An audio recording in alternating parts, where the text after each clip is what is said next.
call this meeting to order and welcome everyone here this evening. Approve the agenda, please. So moved. Moved and seconded. Councillor Smith, Councillor Crowe. Councillor Smith's stomach's growling, so he's keen to make it happen here. So. Better make it happen. We don't want a grumpy butt on the end. Okay, motion on the table. All those in favor? Thank you. Adoption of the minutes of the regular council meeting for October 24th. So moved.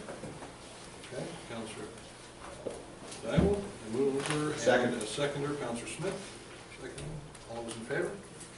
Thank you. Record of public hearing for October 24th. Mover and seconder, please. I'll move.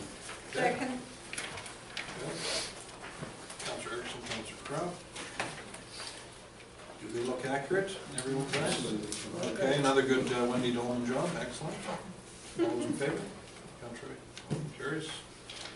We have a delegation here from Tetra Tech, and perhaps we can get Mr. Dickin to introduce the distinguished gentleman from Tetra Tech. Your Worship, members of council, the regular council meeting tonight, we have a couple of items that are that link in with asset management and our commitment to moving forward with sustainable asset management in the district. Out of the asset management plan, some of the key next steps involved undertaking condition and risk assessments for assets that have possibly passed their service life. And by doing that, it will enable us to adjust, and also based on risk, it will enable us to adjust our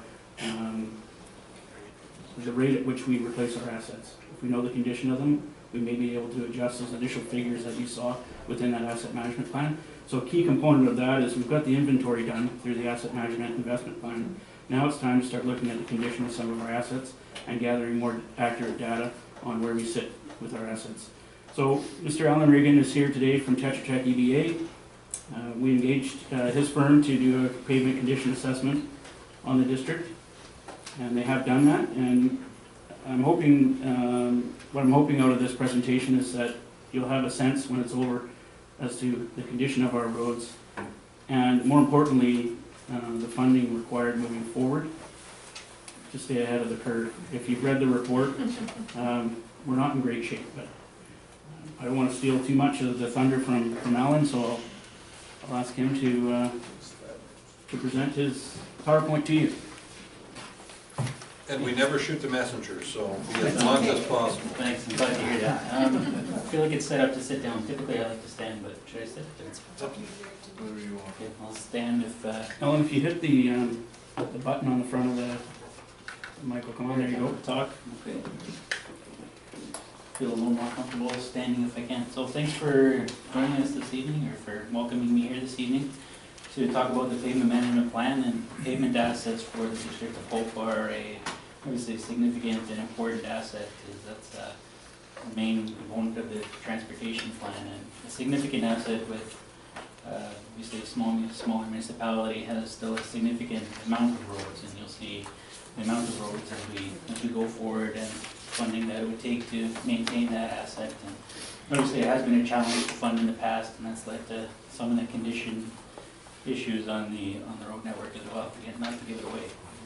So the contents of the presentation, just very quickly background on the project and the work that we did with Mr. Dickin. Project definition, there's where you see what the road network is, how long it is, and things like that. Talk a little bit about the pavement data collection, show you some of the technology that goes into it, so we have confidence in the results and things like that. Over the road network conditions, comparison to other municipalities, and kind of the same population road network size that we could find. And then some of the analysis methodology, really what we're doing there is life cycle cost analysis, and looking at analysis results. So background on the project, started in July with the condition assessment and collecting pavement condition and inventory data. Condition obviously being how rough the roads are, how much cracking is, and inventory is another important aspect. How wide the roads are, how much assets we would need to, how much asset the district would need to maintain, and the unit costs get multiplied by pavement areas and things like that to equal project costs and budgets and things like that. So display condition graphically in a GIS, your geographic information system. So we have done that and delivered all the data to Mr. Dickin in the GIS, and he's, as we understand with the overall asset management plan, going to be looking at that with seeing how it correlates to pipe condition and pipe age and things like that, so he can do that all in the geographic system as assets are related to each other. So analysis of all the paved roads based on data collected in 2016, just this year. Incorporate rehabilitation costs and strengthening requirements into the analysis. There's some information available from other testing that have been done, I think by other consultants on strength of roads, so that's been incorporated as part of the study. And then compare the effects of different budget scenarios over the next 10 years of a plan, and provide maintenance rehabilitation plan for an example budget over the next 10 years. Obviously, the actual budget that's available is up to you good folks. Project definition: the District of Hope has approximately 88.2 centerline kilometers of collector and local roads. So that excludes laneways, provincial highways are excluded, gravel is excluded, and private roads. So we originally received from the district GIS file telling us where all these roads are that we find. It was about 85 kilometers of roads. So when we went out and did the road surveys, we could only actually survey about 80.2 kilometers. That's because some of those were gravel roads or private roads. You'd get to some roads and say no trespassing and things like that. So there's a couple private roads. So it's about 80 kilometers of road. I'll give you as a comparison. City of Dawson Creek has about 107 kilometers, so about 25–30% more. But they have something like 5 times the population. So it's a real, I think, a challenge for the district to maintain this significant asset going forward. So if we put it on a map, like you see here, those are the collector roads being the more major roads, and then the local roads in black, the collectors in red. You can see some provincial highways there as well for reference, but those are excluded from the study. So pavement data collection is collected on the 80 or just over 80 centerline kilometers of the district's network. Pavement surface distress, we'll talk to you a little bit more about that later on and why it's important. Roughness measured with the International Roughness Index, or IRI, and rut depth. Users find roughness important on higher speed roads, and rut depth can be important because ruts hold water and can cause hydroplaning and other safety concerns on the collector roads. And then a right-of-way image log. So there's been images collected every 6 meters, and it's a good history of pavement condition and condition of general assets in the roadway corridor that the district has on file now. So this is the data collection vehicle that was used. We call it the PSP 6000, the Pavement Surface Profiler 6000. So as you see, there's the cameras up top and GPS units on the vehicle, so we always know where the vehicle is, make sure we're collecting data on the right roads. So you can develop a plan to get the data in the right spots, and you can put it together with your pipe data and things like that. An individual will sit in the vehicle and collect, sit on the passenger side and collect distresses with an event keyboard on what he sees. And there's lasers in the front of the vehicle that are measuring roughness and rutting. So this is just a picture of that keyboard that trained individual is using, and the fellow that did this rating has done many thousands of kilometers, so we've good confidence in him. And there's an ASTM standard on how the distresses are collected and reported. So you can compare your condition with this method to other municipalities that use this method. And the guy's looking for alligator cracking, edge cracking, all different types of cracking, patching and potholes and things like that. We actually consider patching and potholes together. There's a patch today could have been a pothole yesterday, so patching is pretty important. And weathering and raveling as roads age and just deteriorate over time as well. And some other more minor distresses are collected as well. Just example of that digital image log. You have these now every 6 meters along the length of every road, so a good record of the condition. You can always go take a look, but you can't go take a look 5–10 years ago. So now you have an archived record. So 2016 road network conditions. We collect all those different data types and break it down to some of the more important indices. One is the all cracked area, the ACA, and that's important because that leads to treatment costs. As you have more and more cracking, there's more and more local repair that would be done, say as part of an overlay or mill inlay. Roughness and rutting, as I mentioned, important from a user's and safety point of view, and combining all this type of information, all the different cracking and rutting into the ASTM pavement condition index, and that's good for comparing to other municipalities as well. Lots of municipalities use ACA as well, so I'll show you some comparison with that. So just some color coding that we show on the maps. Pavement condition index kind of from green to reds and grays. And pavement condition index varies from 100 being a road in perfect condition to 0 being completely failed. Cracking scale has been broken up into 5 different ranges, 0 to 1 being very good, or basically do no treatment on that road. And that's why I broke it up into these ranges that kind of correspond to types of treatments that you could do. For a road in good condition, those types of roads you might be looking at doing some crack sealing. Fair condition, again, crack sealing, or you might look at a surface treatment, or some minor patching possibly. And then roads get up into poor condition. That's where you get into, again, more costly types of treatments. Around 10 to 15% cracking, you could just overlay or mill and inlay. Up around 30% cracking, you start to get into lots of localized repairs that cost money with associated with that mill and inlay or overlay. And then in very poor condition, you get into reconstructs. If you were, say, well, 30%, isn't there enough there that I could save? But by the time you went out and painted out the areas for the contractor to patch before doing your overlay or your mill and inlay, you realize, well, you're really not saving much at all. Roughness, again, I mentioned from the user point of view, roughness is important. This takes into account that it's a lower speed urban network. You wouldn't be calling an IRI or International Roughness Index of 3 up to 3 good on Highway 1 or the Coquihalla. That's really takes into account that it's the lower speed urban area.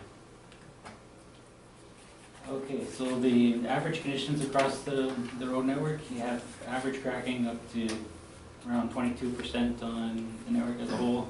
Not much difference between the collector and the locals. The PCI on the collector averages 62, so that's into, if we go back to the range, 62 in the fair range. If you look at the cracking, 22% is in the poor range. So that's where you see the cost that it would take to maintain those roads starts to increase. You get into lots of localized repairs that obviously cost money. They're labor intensive for that contract to do. Rutting is really under control, is good, and roughness is really not bad as well on the collector roads. And those measures, rutting and roughness, are really just on the collector, just the collector roads. Local roads and rutting and roughness don't tell you much. Local roads, for example, sometimes people try to add speed bumps and things like that to add roughness and slow people down. So they're not measured on those roads. So really what we're getting at here is what the problem is, and the problem's really not with roughness. It's mostly good. There's some fair and some poor on those collector roads. Rutting mostly very good and good. Some fair condition rutting starting on Flood Hope Road, for example, with some of the higher truck volumes on that road.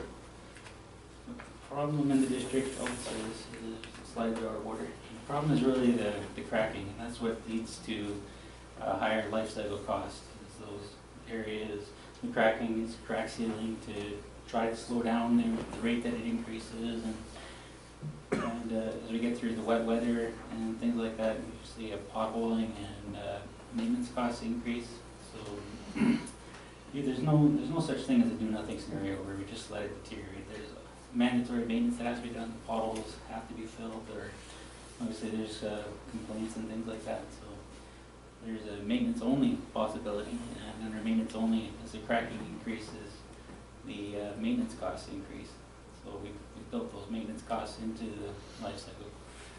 So with in the network as a whole, you've got about 60% of the network in poor and very poor condition. So it's quite high.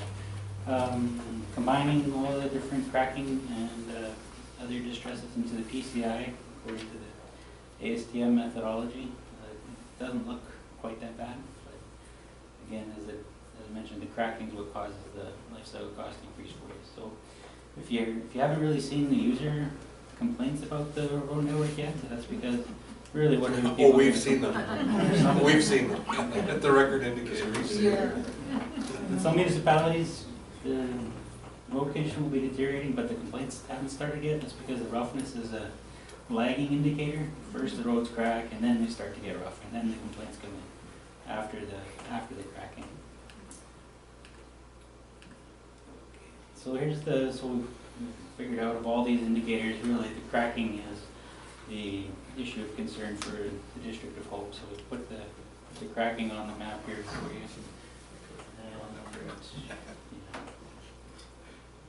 We'll go through it in detail. It's all up there.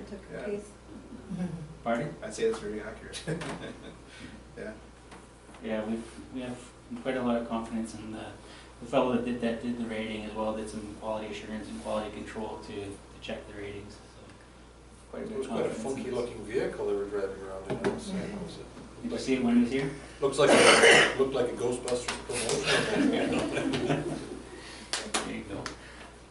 So length of backlog, and so the backlog is what we're calling those poor and very poor condition roads, where if you had, in an ideal world, if you had enough funding to deal with all problems as they happen, you would have got to those roads already. That's why we call it backlog.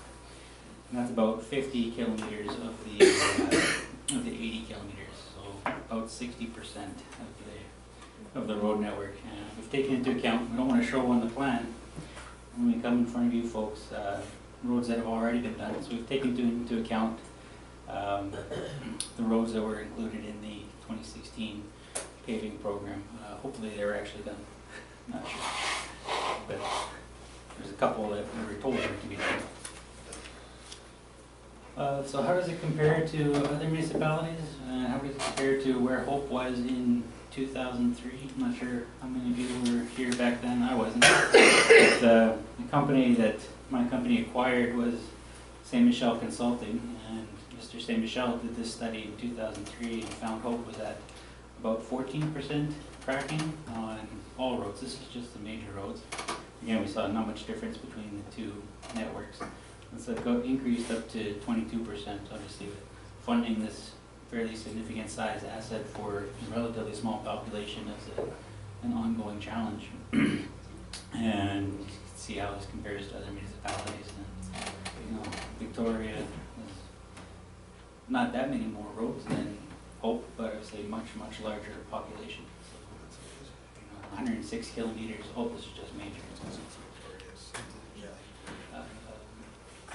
Okay, just on local roads, again, fairly high cracking Hope compared to some of these other municipalities. So, yeah, we already mentioned backlog or the poor to very poor condition roads. The network average cracking is at 22% poor condition. The majority of distress is load and age related, not too much roughness, rutting. There's as well some thermal crackings, but it's not really out of line with what you see in other municipalities. Not that significant. 2003 average ACA was around 14% or just under 14%. So the backlog length in 2016 currently 57%, was 51%. So the backlog has increased as well, not as much as the average cracking. And still was significant backlog in 2003. Analysis methodology. So now that we have measured condition in 2016, you want to see what you can do going forward. If you started with a road in good condition, let's say at some point fatigue cracking would start, other cracking, age-related cracking would start, and cracking would increase. Eventually there'd be potholes and roughness and things like that. So we predict all this information going forward with locally calibrated models that fellow I mentioned, Mr. Saint Michel, has been using these models in the Lower Mainland since 1995, so they're fairly well calibrated now. And every time we get a new data set, we recalibrate those models. We're getting into quite a bit of detail here, but these are the treatments that have been used, and costs that have been used, again, consistent with other municipalities, and we put those in front of your staff in a draft report and asked for an update, and found they're, I think, pretty consistent with what the district sees. Don't see a lot of variation in the Lower Mainland between municipalities as far as costs go. So this is what we're talking about, why cracking matters. When you get into the reconstruction type treatments, like if you were to reconstruct a road downtown, it's around $65 a square meter, whereas if you could do a mill and inlay, you're around $22 a square meter. So that's why that cracking is so important. Not just because we don't like cracking, but because it costs money. Look for opportunities to save money. Mr. Dickon had us collect the parking lanes in the downtown. Obviously, there's some very wide roads where I was thinking, well, let's collect more data, see if we can just treat the travel lane and leave the parking lane and things like that. So we've done that as part of the analysis, where there's better condition in the parking lane, where it hasn't seen the traffic. We've left those out and tried to reduce the cost going forward. So he challenged us to do that, and we did. Some of the triggers is getting pretty technical on when you apply some of those types of treatments, but you could have the information, and better to have it available than not have it. So we looked at four different budget scenarios here. $500,000 a year, I think, was estimated as the current budget, and with this life cycle cost analysis, what we see is over 10 years, there's around $330,000 a year just on maintenance, and around $160,000 that can be spent on rehabilitation. You see there's more funding, so road conditions improve and maintenance costs actually come down. This is maintenance, we like to think of as interest on debt, and it's rehabilitation or we call that backlog of those roads that are in very poor condition is the debt, and it doesn't just stay, it has to get maintained like that interest on debt. So those are budget scenarios that were used, and we didn't tell it to spend that much on maintenance. That's what comes out of those unit costs and the amount of cracking that's measured and predicted over the next 10 years.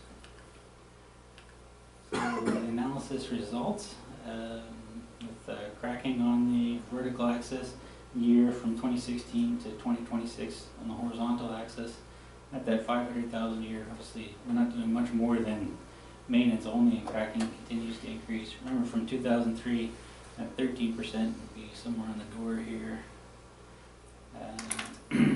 With obviously higher amounts of funding, can drive that cracking down, and backlog comes down. And here's the pavement condition index if you're comparing to PCI, other municipalities might be reporting. Here's how that's forecast as well. As the cracking goes up, the PCI comes down. And at 700,000 per year, for example, here's the treatments that could be done. Obviously, lots of roads still aren't being treated under that funding scenario. Some of Flood Hope Road, where it's starting to rut and crack, gets done. Some roads downtown get done, but lots of roads still with no treatment at 700,000 per year. So again, the results: the road network is currently in poor condition due to cracking and has a significant backlog, approximately 60%. In order to prevent the backlog from increasing, additional funding is required. Obviously, whether that happens or not is up to you folks and what funding you can find with federal gas tax funds or other sources that might be available. Backlog is expected to increase to 77% over the next 10 years, with the estimated budget of 500,000, which is just a little bit more funding than a maintenance-only scenario. And if the funding is increased to $1 million per year, the backlog length remains similar to the current condition. That's the last slide. Thank you. Thank you. I don't know if there's supposed to be questions, but I'm here if you have We any. may have some here. Questions from council? Sure, Councilor Crowe? thanks. Even though that was an exhilarating presentation, I must say that it's depressing. So, my question to you through Mr. Mayor, thank you, Mr. Mayor, is what is the maintenance cost or a percentage, what are we looking at? Say, for example, we said, okay, well, we really wanna rehab this road because just maintaining it is obviously not going to do it for much longer. So then we still have to do some sort of maintenance on that road, even though it's rehabbed, right? If it's rehabbed, your maintenance cost should be very low, especially for the first few years. And within the 10-year period of the plan, you would expect very low maintenance. So are we thinking that these roads, once they're rehabbed, have a lifespan? Is it like a 10-year window, or what's our expectation? It should be longer than that. On a higher traffic road, you would expect probably at least 15 years. On local roads, you should be expecting more like 40 years. Oh, So okay. the local road with very low traffic should last a long time. Okay, and then my other question would be, of course, associated with I mean, we know about some of the grants that we're getting that you mentioned that we do get for various things. But the deal is are there grants out there that we're missing that we don't know about, that like other communities are getting? I haven't seen the full list of the grants that you are getting, so Okay, unfortunately I couldn't answer that. I know the gas tax funds is one of the biggest ones. yeah, we know about that. Yeah. Okay, so is it possible if you could mention any, when you think of us, to our good director over here, that would be great. Yeah, definitely. And Thank if there are intersections with, or other roads with safety concerns, I think there might be some ICBC funding available for things like that. So I see, obviously, using other people's money is good if you can get it. yeah, thank you very much for the presentation. Thank you. Councillor Erickson? Yeah, to you, Mr. Mayor.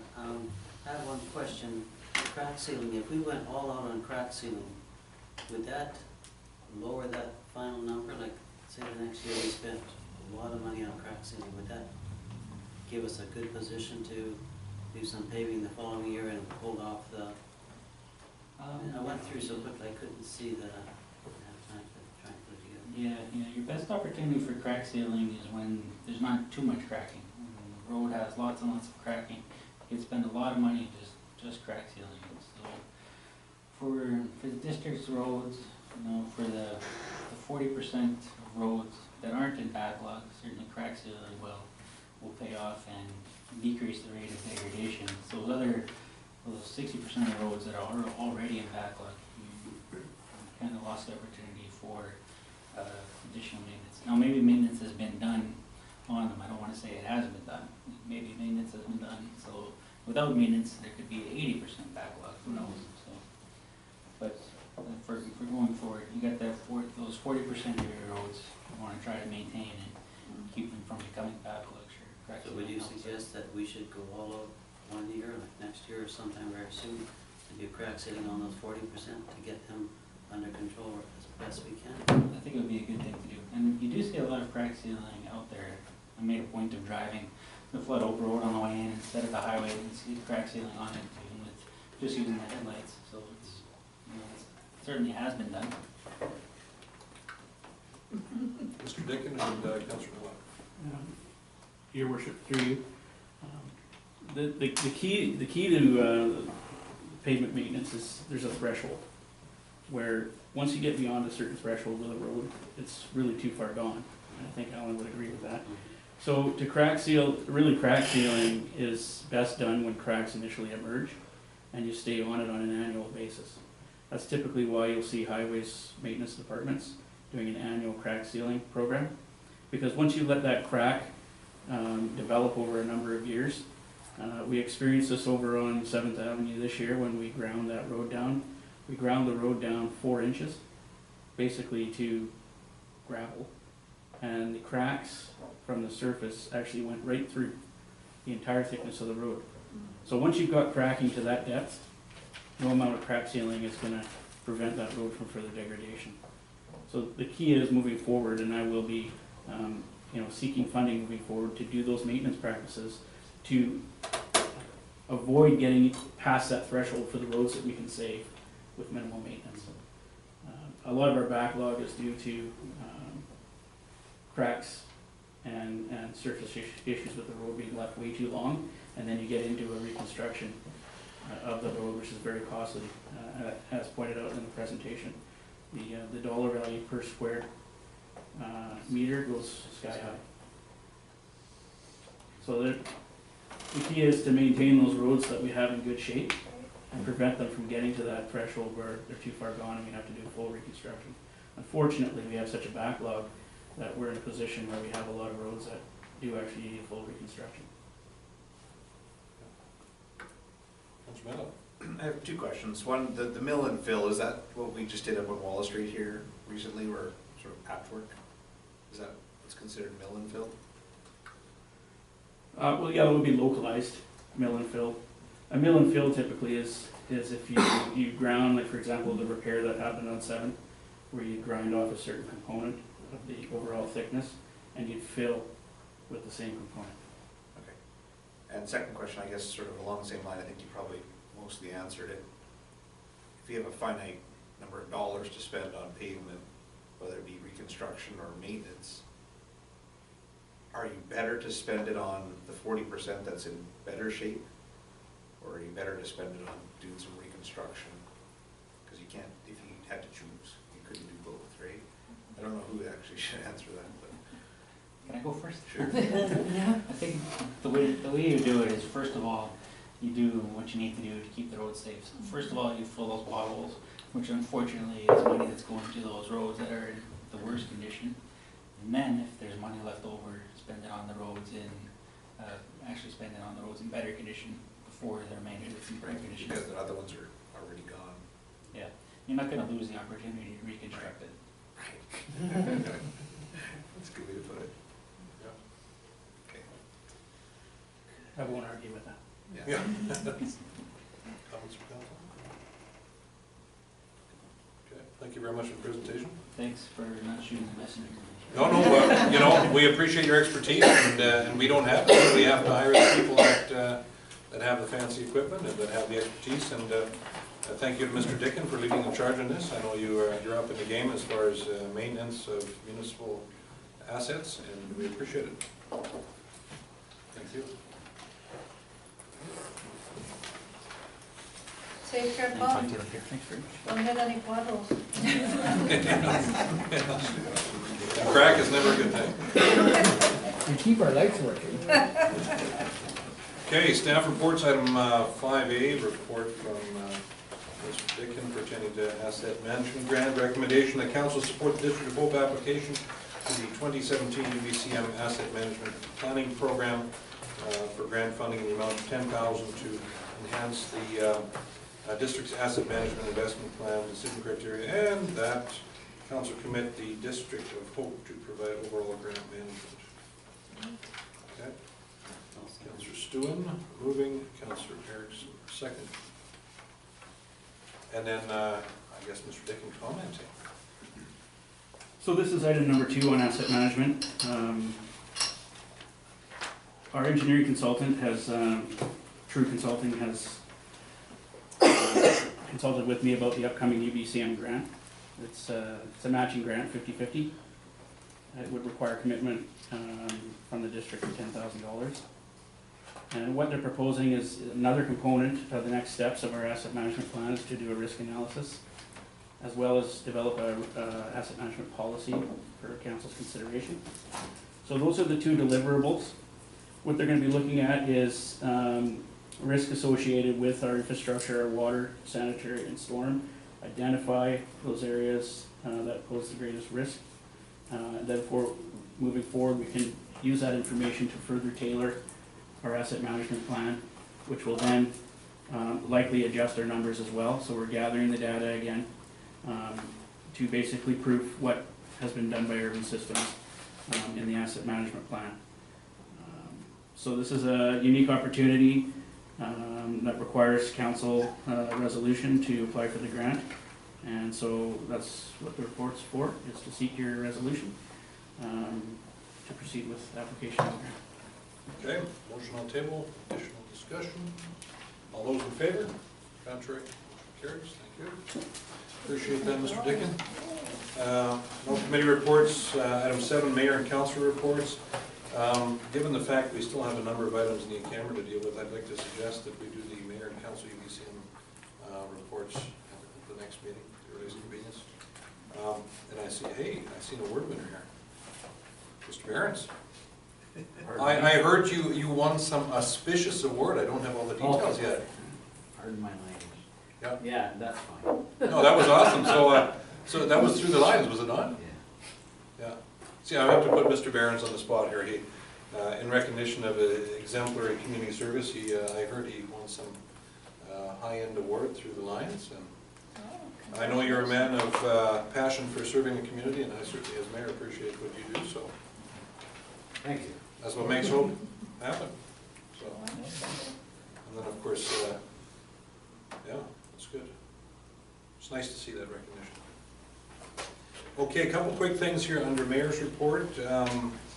Unfortunately, a heavy note to start. I think everyone has heard of a young First Nations gentleman who was very tragically struck by a truck last week. On behalf of the community, I went to the candlelight vigil and expressed my condolences to Daryl Peters' mom and brother and other family members. There was huge attendance at the candlelight vigil at the high school, which was nice for the family. But you know, he'll obviously be missed, and it was obviously an intensely sad event. And today I had the opportunity to carpool with Councillor Stewin, and we attended the memorial service at the Chihuahua band. So I know that yeah, they were well supported as a community. I know the First Nations are very good at supporting each other during good times and bad times, and that certainly was no exception. So just thought I'd mention that. Couple of ideas, and I want to see if there's any council traction for this. Now I know that our administration is very busy. There's many things to do, but there's a couple of areas that I would like to see if council has an interest in getting some special staff attention on, and that is, we've had some discussion about putting a nice, high quality and safe pedestrian and cycling corridor to Silver Creek. I would like to see that as an actual priority of admin. I know they've looked at it in initial detail, but I think it would be nice. This is going to be a significant and very expensive project, so it would be nice to have something shelf ready in the near future for an infrastructure grant application. And as well, there's a number of folks in the Silver Creek area, and I say Silver Creek, I'm not, someone may hear Silver Creek, well, don't you consider as part of Hope? I'm just saying Silver Creek, just to identify the area of Hope. We're all the same community, totally get that, but just to identify the sort of historic Silver Creek area as an area that needs some additional sewage services. I know there's a number of people who have approached me over the last couple of weeks, and they're concerned that when their septic fields fail, they're going to have to spend 20, 30 grand, and then the question is, when is sewer coming to their road, essentially. So I think we, you know, some more detailed information on what the cost effectiveness of that whole thing is. And then of course now with the upcoming upgraded sewage treatment plant, it makes sense that if we can afford to add folks to the system, that we have some sort of an idea as to how costly that would be and what the timelines are. Because I think there has been an expectation by folks in Silver Creek that sewer is coming sooner than later. So hopefully we can send something out there, get some information to them sooner than later. Had an unusual amount of interaction with the media in the last couple of weeks.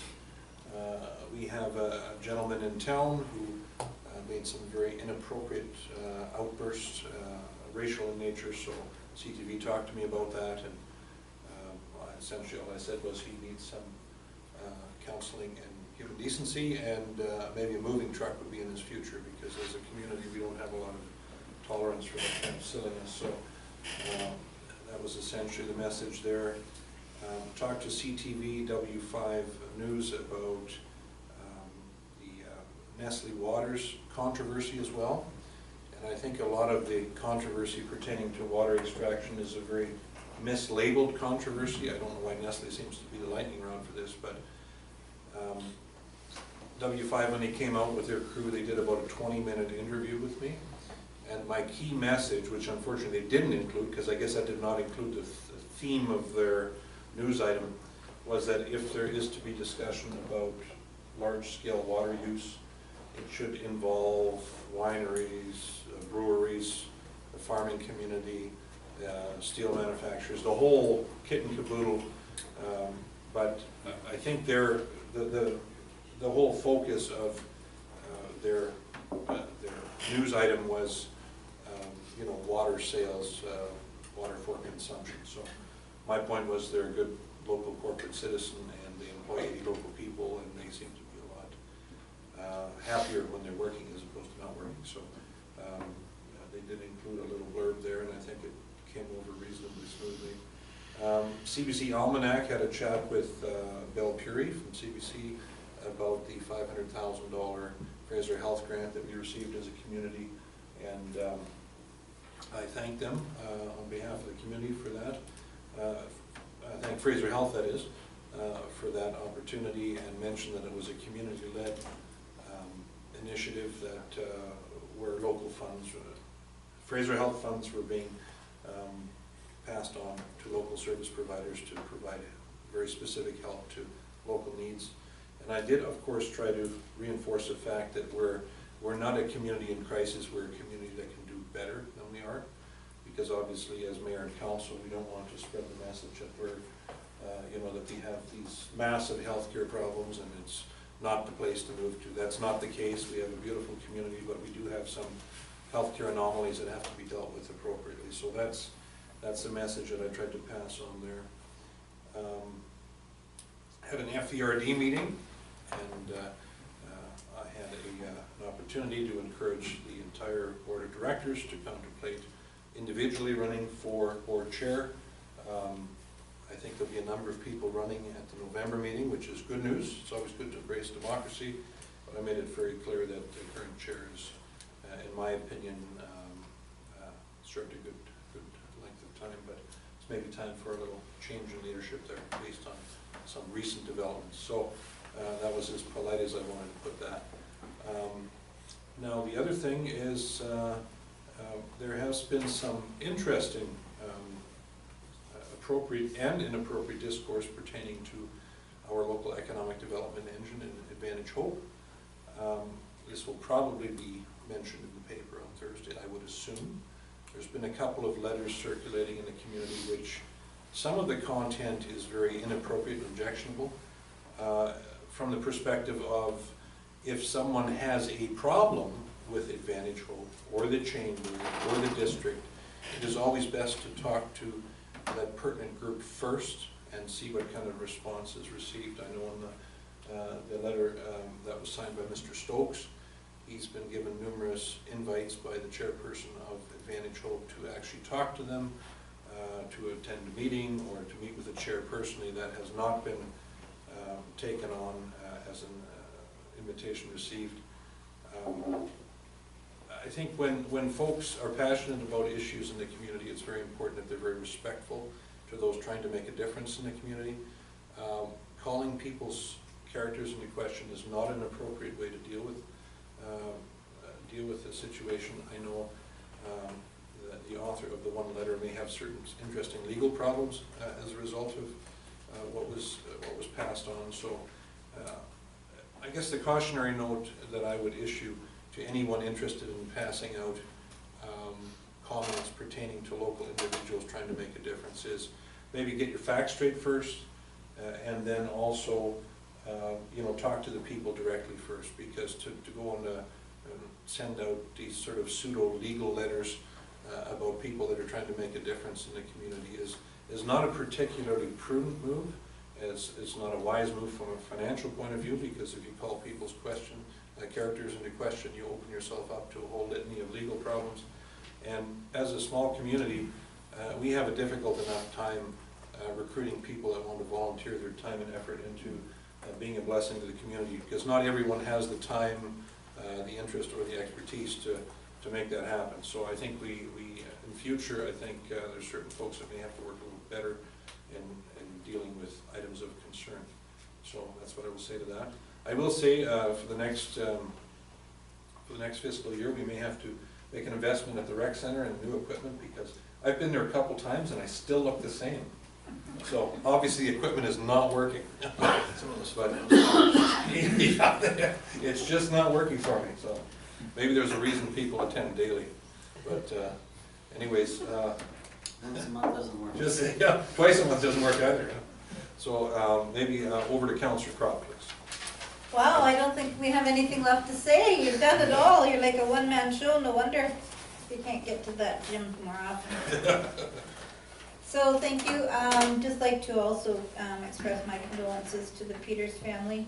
The young boy that passed, it was a friend of my niece's, and we were just chatting about it this week. And there's a lot of people that will really miss that young fella. So sorry to hear that. Search and Rescue has a nice new buggy. They got a grant. They worked hard, and they got a nice little, well, it's not that little, it's a big ATV kind of deal, and they pack a bunch of stuff around now, and they've got, they'll be looking for more money to kind of upgrade a little even more for better seating to pack people out of the bush and all those kinds of great things. And so my hat's off to them. You've done a great job there. Thank you for seeing the vision and needing to do those things and doing them. That was a lot of work that you did there, and I recognize that, and I thank you for the work that your team does. I see there's some people here from Search and Rescue, which kind of reminds me also of the fact that I know they do want to get a meeting going, and I've been, I just in passing was chatting with Mario there that's in the audience, and he had asked me if there was any news, because he does want to get together. So if Mr. Fordolowski, through you, Mr. Mayor, could get on that, that would be great. The other thing is, with the Silver Creek, with what you mentioned about wanting to get moving forward on that with the sewer issue particularly, I know people are paying and have been paying for years parcel taxes, and some of them don't have those full services. So that would be quite an excellent project for us to finish up on. It's been long in the waiting in the wings. I know that used to be quite a contention, so I'm glad that it's going to be coming forward. I certainly support that. And of course, one of my favorite topics is the Park Street Manor. Just want to let everybody know once again, that there is a couple of rooms available, so if people want to transition from their home and they're fully able and bodied and can do the litmus test of the few steps they have there, there's a wonderful opportunity to have a nice home and meals cooked, and I wish I could get in there. But anyway, no, so it's a great place, and there's a nice lady manager there and a good team, so if anybody needs a spot, get in there. That's it. Thank you. Councillor Ernst? So, these last 2 weeks I attended a ratepayers meeting, and their discussion was related to Vantage Hope and the funding, and another discussion was on the security of the District of Hope. We discussed quite a bit about those two issues. And I attended 2 Chamber of Commerce meetings, and there are going to be another Chamber of Commerce gathering between now and middle of December, type of Christmas day, get together. So expect something coming up soon with that. That'll close off the year of the Chamber of Commerce, and that's all I have to report. Awesome, thank you. Councillor Midler? I have no report. Okay, thank you. Councillor Stewart?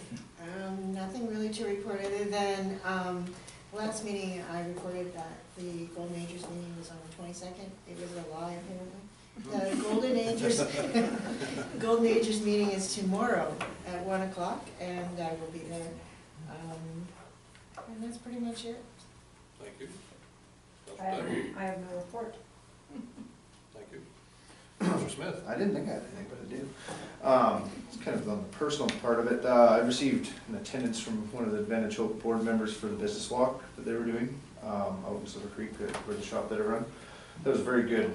The questions and then the report that we got back from the previous business walk that they did was nice to see the numbers. It was pretty neat to see all that. I think continuing that is huge for Vantage Hope and for us as well, for seeing where business is going, where it can go. The questions that they asked was just kind of stumping, sometimes you had to think about it for a little bit, but it was good. I thought it was awesome. They're coming all the way out to the borders of Hope too, like our shop that I run, there's on the outskirts, so they're taking full advantage of everything that Hope has to offer, so I think that's definitely a plus. And other than that, I have nothing else to report. Thank you very much. And Councillor Croft, pertaining to your comment about the certain meeting with Search and Rescue, I believe Mr. Portalowski was on that a few times this summer and didn't receive word back, so. I'd like to reply, sir, if you don't mind. No, actually, I'm going to ask Mr. We'll get it Portalowski. going, your worship. Yeah, so that's, Sorry. you're good to meet sooner than later now, right? That's been, since we started, it's been the same thing, and I did reply a couple times to Mr. And. Okay, we'll find a suitable meeting time then.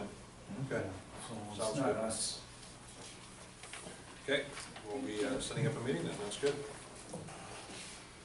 Okay, now, permits and bylaws, amendment bylaw 1381, 2016, pertaining to 2011 Wallace Street on page 19. And, adoption, okay. And that motion Second. is that District of Hope zoning amendment bylaw 1381, 2016 be adopted this 14th day of November. Okay. Moved and seconded. All those in favor? Contrary? Motion carries. Thank you. Okay, 9A. Items for correspondence here. Motion received. Still moved. Thank you, Councillor Smith. Seconder? Sure. Okay, thank you, Councillor Medlock. All those in favor? Contrary? Carries. No other pertinent business. Question period, items relevant to the agenda.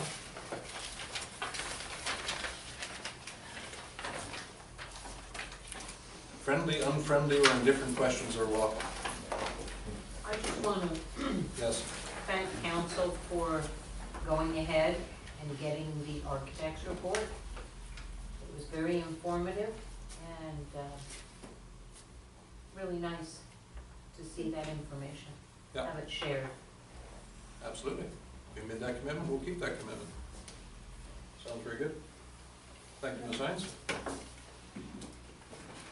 Okay, is everyone in favor of a 5-minute break and then we'll do the end count? Okay. And the next meeting will be November 28th. Same place, same time. He's got a. Yeah,